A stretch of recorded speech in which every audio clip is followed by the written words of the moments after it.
After a court battle, a judge ruled that under the terms of a 1911 deed, Mark Plumlee, his neighbors, and the people they had bought their property from had never actually owned it, even though they had titles and had paid taxes on the land for decades.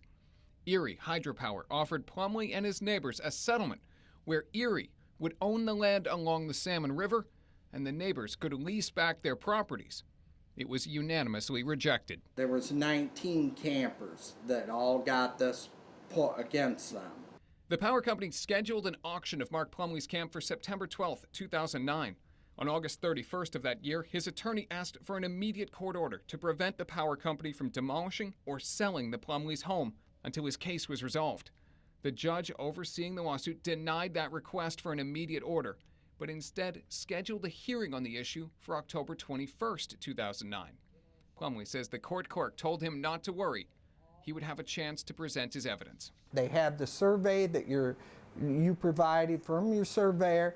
You are going to have your day in court. But it never happened. On October 12, 2009, 9 days before his hearing was scheduled, Mark Plumlee got a call from a neighbor. Called me and said they're headed for your place right now with heavy equipment. Plumlee watched and took pictures as the power company demolished what had been his home. It's just a heap of rubble. Plumlee could only watch in disbelief as Erie Hydropower knocked his house down just days before a scheduled hearing.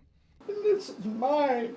In court documents, Erie's lawyers say since the judge scheduled the hearing for after the auction of the property, and since Plumlee's attorney had not appealed the judge's decision to deny an immediate injunction, quote, the practical effect of this was to reaffirm Erie's rights in the property, and, quote, once again Erie's rights were upheld and the Plumlees were adjudged to have none.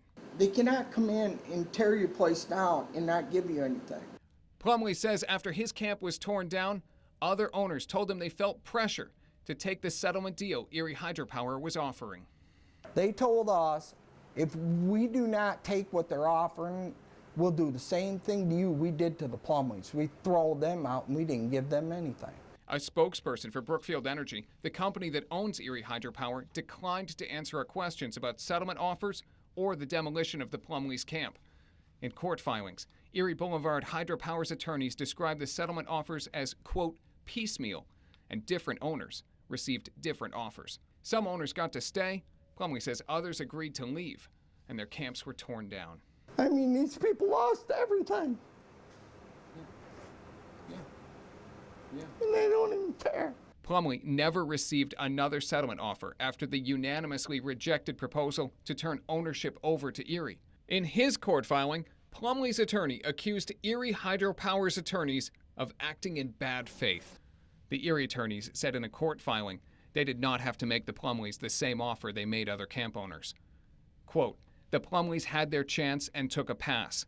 That should be the beginning and end of this case. Plumlee continued to pursue legal action, but in 2012, Oswego County Judge Norman Sider dismissed his most recent legal motion. The judge said Plumlee would have financial sanctions imposed on him if he files another lawsuit related to his former camp.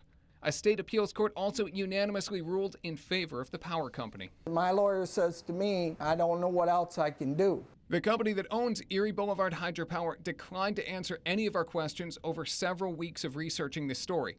A spokesperson sent a statement reading in part, quote, we pursued an amicable settlement that we were able to reach with the majority of the residents.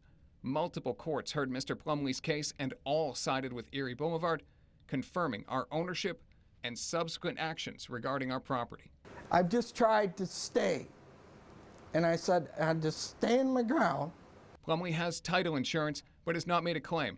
He believes taking insurance money would be conceding he is not the rightful owner of the property.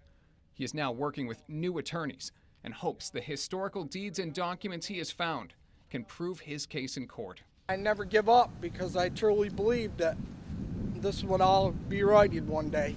Maybe they just don't understand, or they just feel that, you know, this can show you what money, power, greed, whatever, I don't know. Mark Plumlee says if he can get his land back, he's going to dedicate a space, a community area, to all the families who lost their camps during the hydroelectric power project. For now, reporting from Redfield in Oswego County, I'm Alex Dunbar.